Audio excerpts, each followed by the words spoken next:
Periva Sharanam. Today in this class we are going to learn the 6th sloka of Soundarya Lahari. Dhanuh paushpam maurvi Dhanuh paushpam maurvi Dhanuh paushpam maurvi madhukaramayi panchavishikhaha madhukaramayi panchavishikhaha madhukaramayi panchavishikhaha vasantas samanto vasantas samanto vasantas samanto malayamarudayo dhanarathah malayamarudayo dhanarathah malayamarudayo dhanarathah tathapyekah sarvam tathapyekah sarvam tathapyekah sarvam himagirisute kamapi kripam himagirisute kamapi kripam himagirisute kamapi kripam apangate labdhva apangate labdhva apangate labdhva jagadidamanango vijayate jagadidamanango vijayate jagadidamanango vijayate dhanuh paushpam maurvi madhukaramayi panchavishikhaha vasantas samanto malayamarudayo dhanarathah dhanuh paushpam maurvi madhukaramayi panchavishikhaha vasantas samanto malayamarudayo dhanarathah dhanuh paushpam maurvi madhukaramayi panchavishikhaha vasantas samanto malayamarudayo dhanarathah tathapyekah sarvam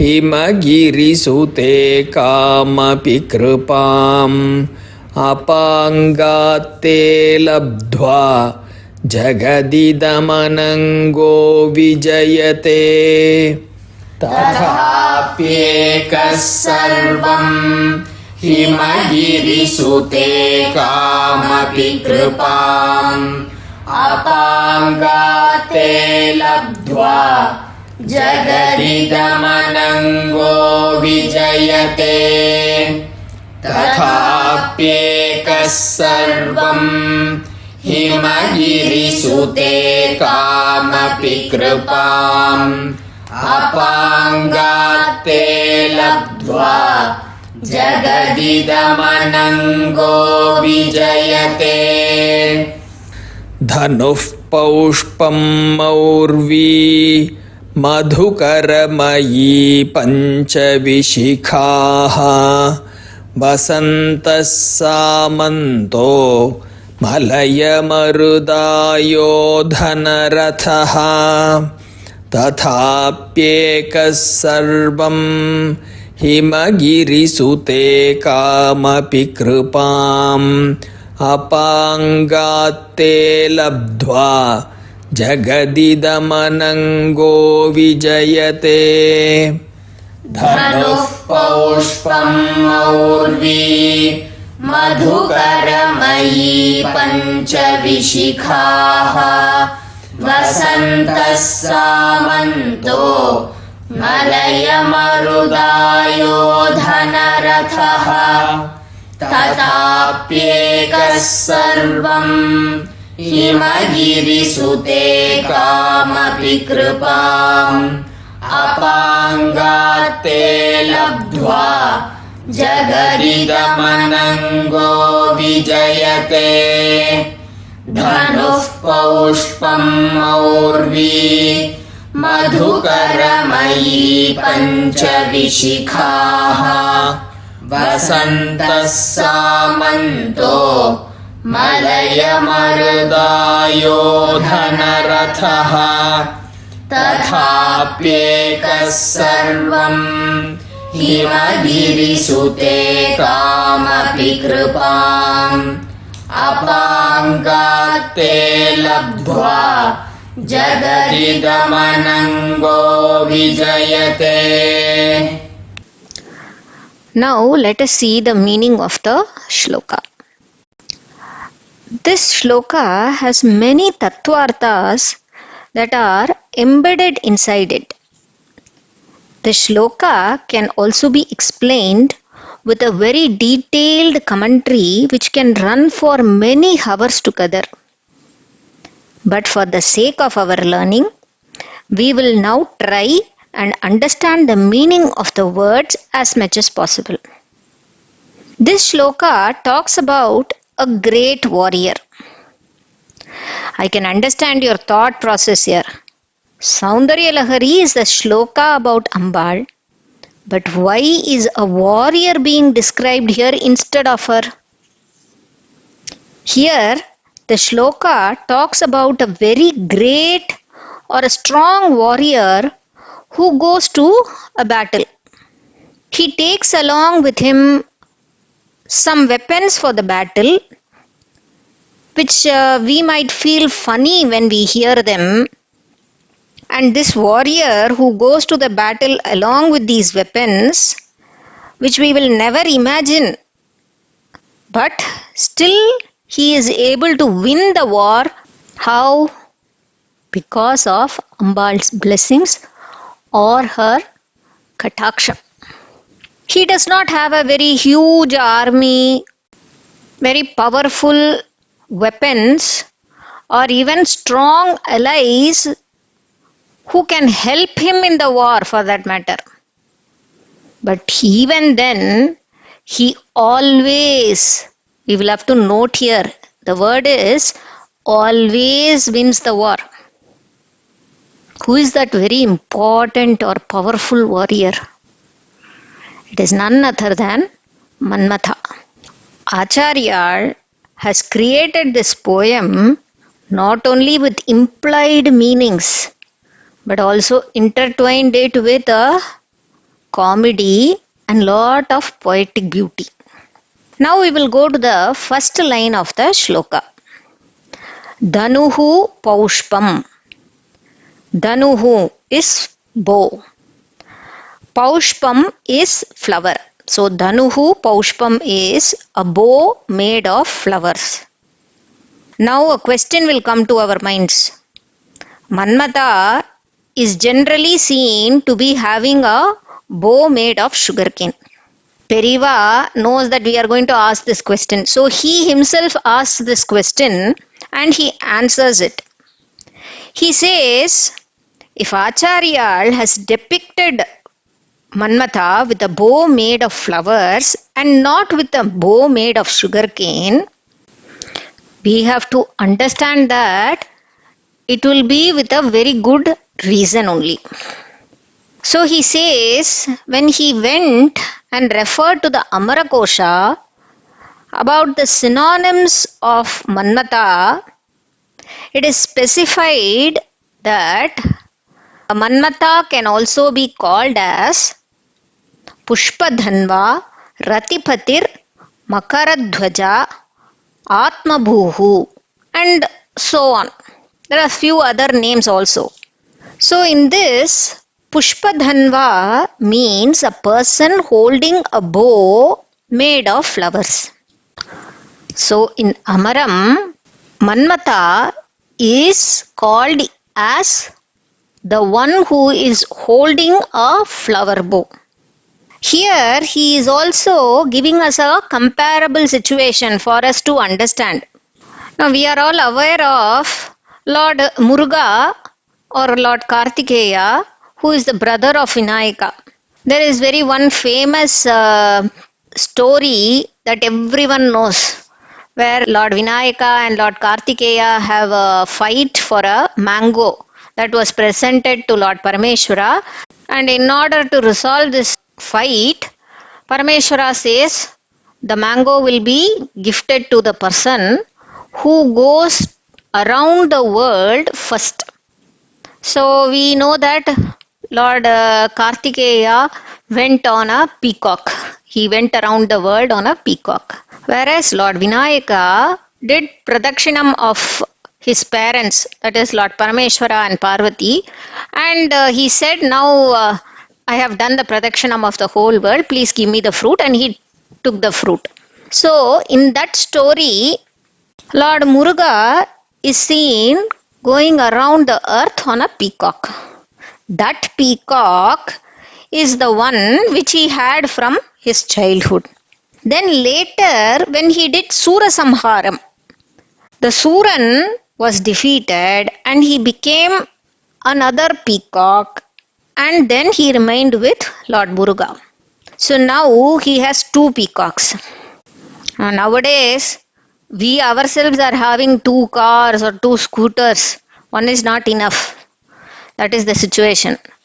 So like that, Muruga also has two peacocks.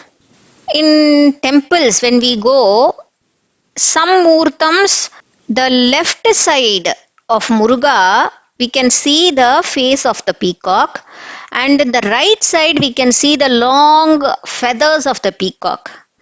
That peacock is the one which Lord Muruga defeated, that Suran, that peacock.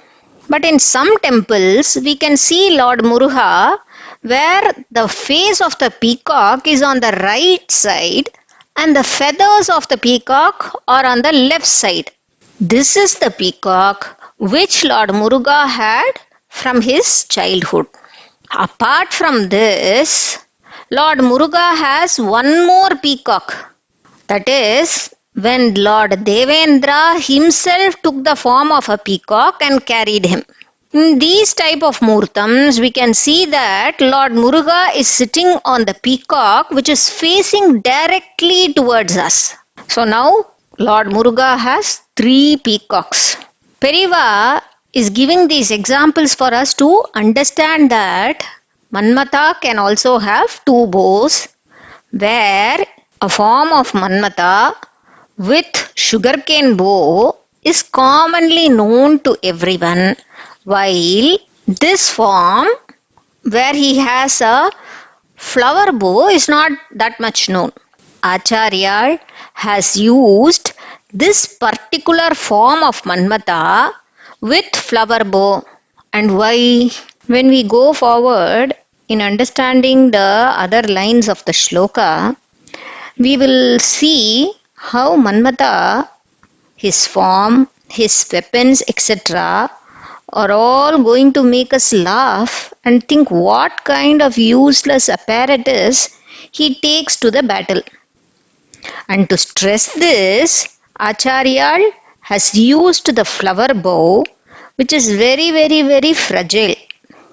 Generally, we all know that a bow that is used in warfare is made up of iron or any other metal which is very solid. If it is at least the sugarcane bow, which he generally has, it is a little bit stronger than the flower bow that is specified here. At least the sugarcane bow can be used to hit on your head or back, though it is not a very strong one considering that he is going for a battle. But even that is not here with him now. The most fragile, the most soft and delicate flower bow is the one that he has now. If you hit someone with that, that person is going to say only thank you rather than coming to fight with you.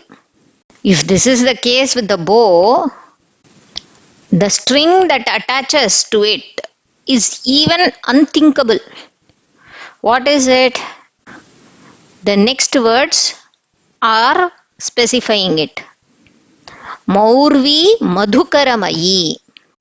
Maurvi is the string that is there in the bow that is used to propel the arrow from it.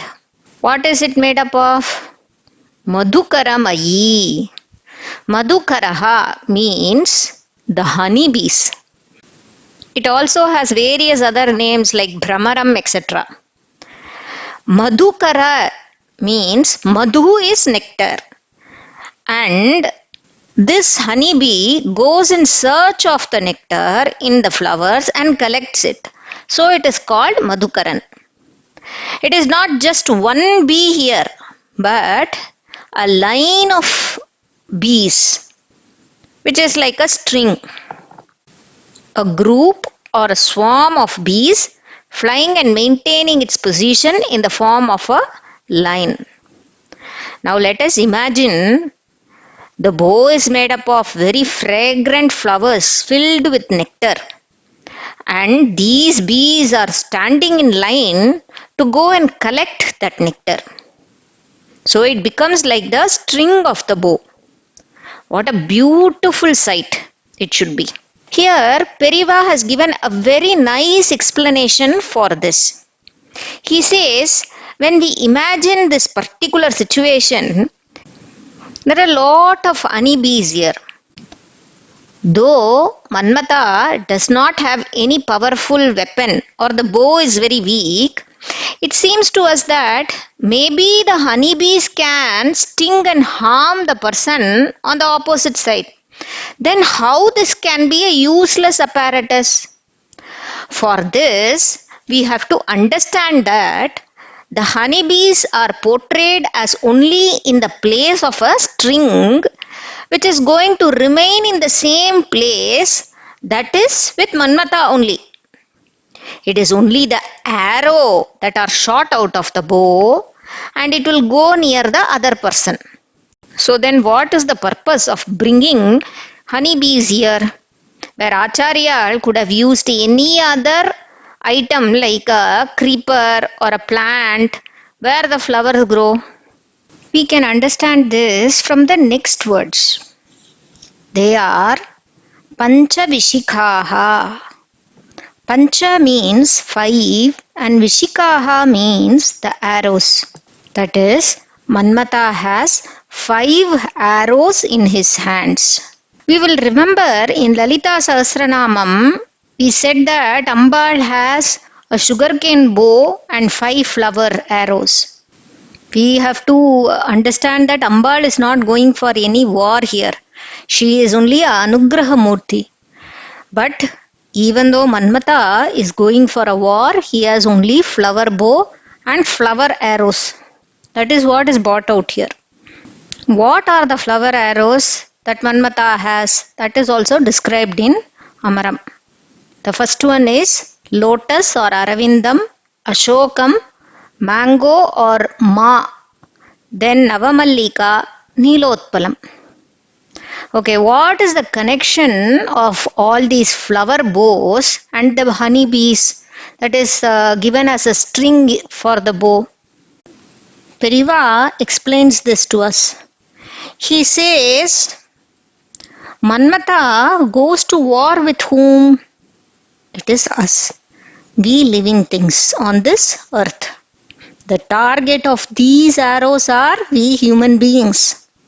So, the object with which Manmata is going for war is to make us feel love or lust. So the flower arrows are being used by him to make us fall into this trap of lust, and he does this by affecting us with these 5 arrows. These 5 arrows affect our 5 indriyas. What are those indriyas? Shabdha, Sparisha, Rupa, Rasa, Gandham. This Shabdam we will come in the last, okay? Then it is Sparsham. It is the sense of touch. When we feel that soft and delicate petals of the flowers touch our skin. That is Sparsham. Then it is rasam. It is the sense of taste that we get to taste the sweet nectar of the honey in the flowers. Then Rupam is the sense of seeing, where we are able to see the beauty and the color of the flowers. Then it is Gandham. Gandham is the sense of smell, and we get affected by the very mesmerizing fragrance of the flowers. We can see that Manmatha is able to affect our 4 indriyas with his arrows. One is left, that is Shabdam. That is where these honeybees come into play. He uses the honeybees Hrinkaram. Now the sound of honeybees, the noise that it makes, to affect the sense of our hearing. That is Shabdam.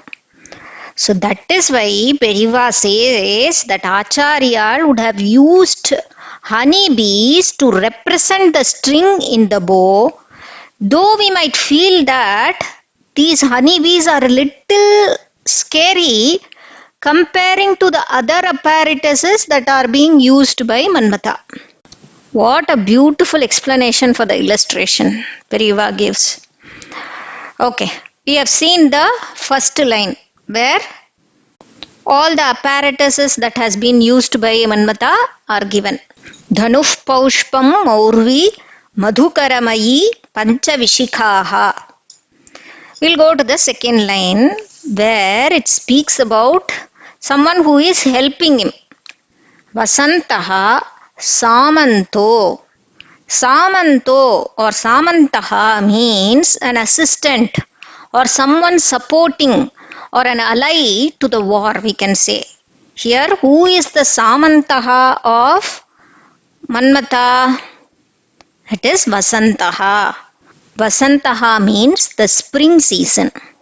So, if a season or a spring season is personified, or if he becomes like a person, then he can be called as Vasantan, and he is the supporting person or an ally for Manmatha who helps him in his war. Now even Bhagavan says Rutunam Kusumakaraha. That is why spring season is a very special season. Why? Because it is the most enjoyable seasons of all the seasons, and all the plants and trees are blossoming with flowers and thriving in the warmth of the sun. It is not very hot, not very cold also. Just we are coming out of the cold season, and the warmth is very nice and conducive for life to thrive. We can see all plants flowering everywhere. The paddy fields, everything very lush and green, etc. So, this spring season becomes a very important support for Manmatha. The next words are Malaya Marudayo Dhanarataha. This can be split as Malaya Marut Ayodhana Rataha. Malaya is, we can say Parvata, Malaya Parvatam or mountain. And Marut is air or wind, breeze, whatever we can say. So this breeze is a very comfortable and cool wind or breeze that originates from the mountains. It is said to originate from the mountains because generally they have a lot of fragrant trees like sandalwood tree, rosewood tree, etc. Then a lot of fragrant flowers also. So when the breeze passes through these fragrant trees and flowers and plants, it will take that fragrance along with it. The next words are Ayodhana Rataha. What does he use it for? This breeze, he uses it as a chariot for the war. This warrior goes to war with very powerless weapons. At least, does he have anyone who is supporting him as an assistant, a very powerful person. That is also spring season, who does not have any rupam or form. Then his chariot, if we see, that is also very cool and fragrant mountain breeze, which also does not have any rupam or form. We have to understand, it is going to be very difficult for we human beings to fight against this person or this warrior, because his supporting person or the assistant does not have any form. This chariot, that is the cool mountain breeze, does not have any form. We are not going to see any of them. So who will we fight with? So it is going to be very difficult for us, more difficult for us. Now let us go to the next line. Tathapyekaha sarvam himagiri sute kamapi kripam. Now we will split this as tatha api ekaha sarvam.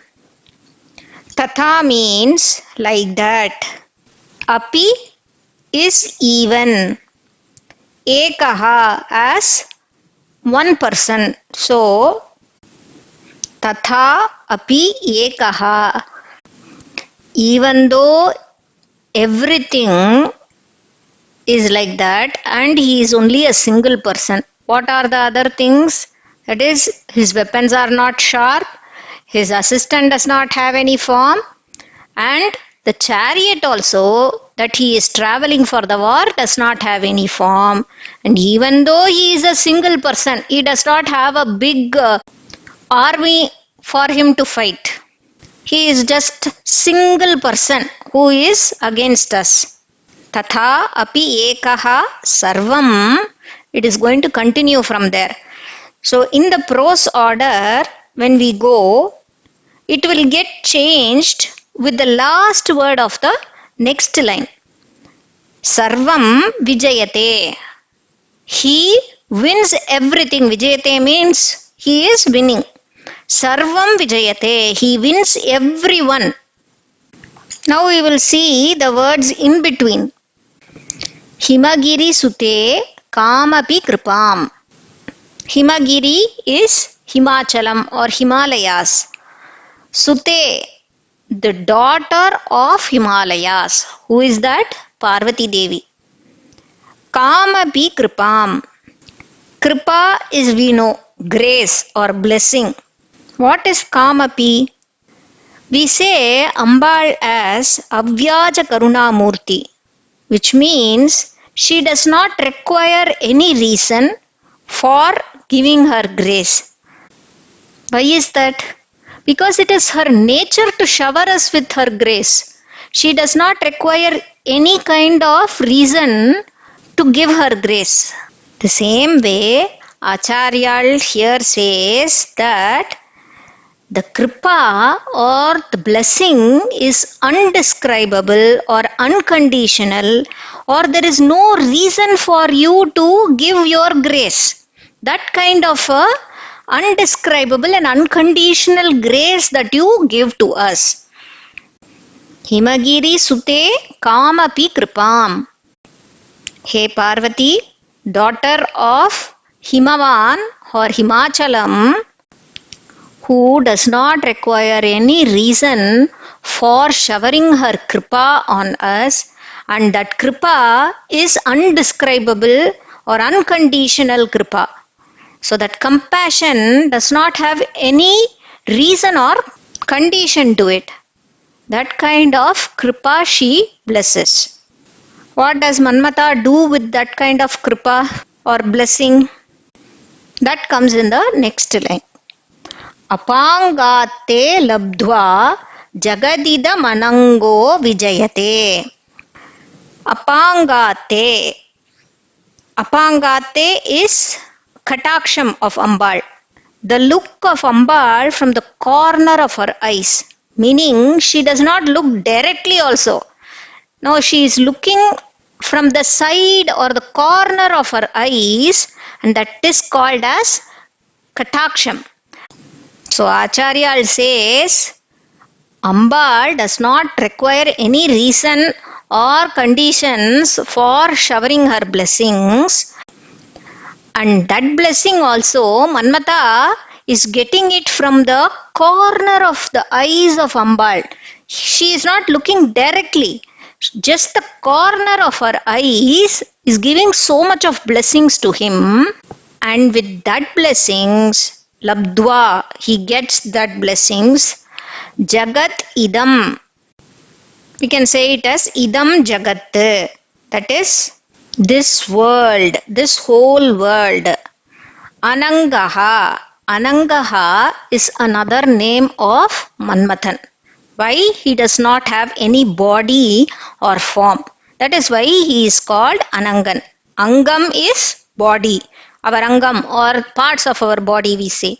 So Anangan is without any form or body. This Anangan wins the whole of this world. Vijayate, wins the whole of this world. So now if we see the whole sloka together, the meaning will be very, very clear to us. Manmatha as a warrior goes to a battle or a war where he has very useless weapons or very, very delicate weapons like the flower bow, the flower arrows, and the string of the flower bow is also honeybees. Then his assistant or someone who is supporting him is spring season, which does not have any form, and the chariot that he uses to fight in the war is a very cool mountain breeze, which also does not have any form. And finally, he also does not have any form or body parts. That is said in Anangaha. With all these disadvantages, he goes to war against whom? Against human beings or all living things. It is a situation where when we see all the things together, we will feel what kind of damage he is going to inflict upon us. But actually, what he is doing? He is winning this whole world every time. That is because he has got the kataksham of Ambal, who is the daughter of Himavan or Himachalam.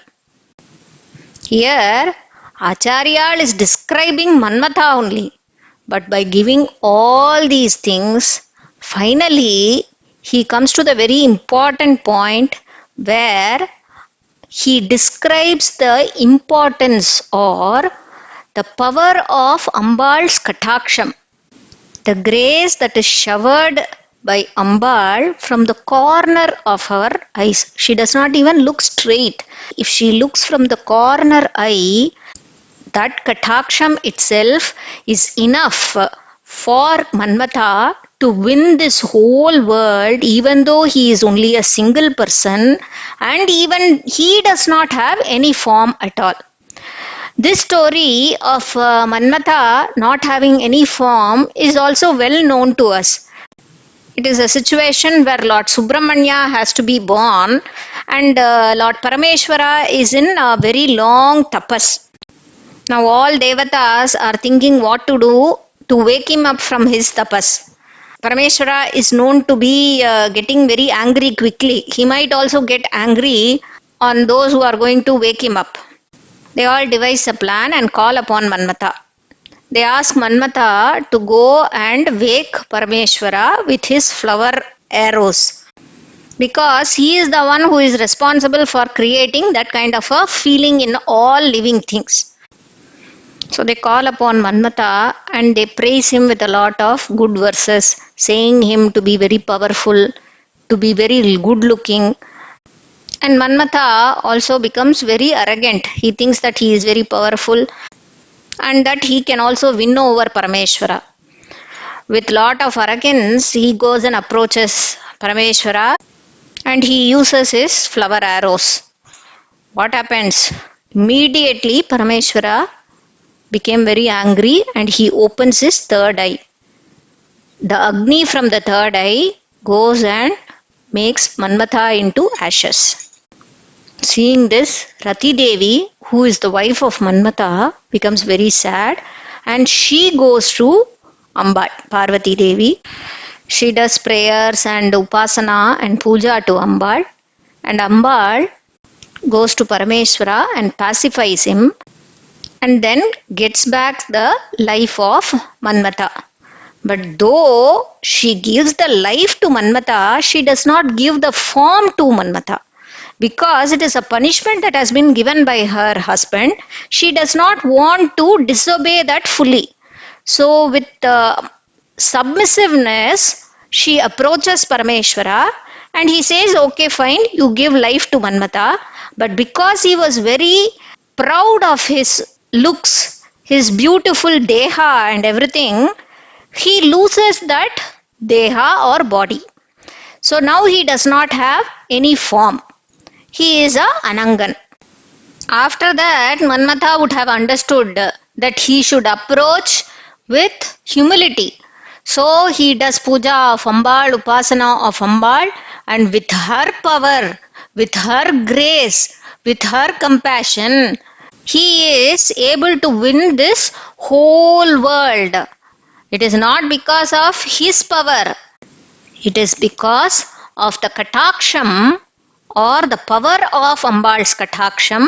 He is able to win this whole world. Even though he is an Anangan, his weapons are useless, his assistant has no form, his chariot has no form. He has the power of Ambal's kataksham and he is able to win over this whole world every time. This is what Acharya says in this sloka. Periva also gives another beautiful comparison to this. Manmatha is winning this whole world without any strong weapons or any weapons that are very powerful. But Parameshwara, when he was doing this Tripura Samharam, he had a lot of strong weapons with him. Now it is said that Meru was the Dhanush, that is the bow. The string of that bow was Vashuki and the arrow was Sakshat Mahavishnu. Same way, the moon and the sun were the wheels to the chariot. The whole world was the chariot and Brahma was the charioteer. Such a powerful combination of weapons and people it was there. So with such a powerful unit, Parameshwara went to battle.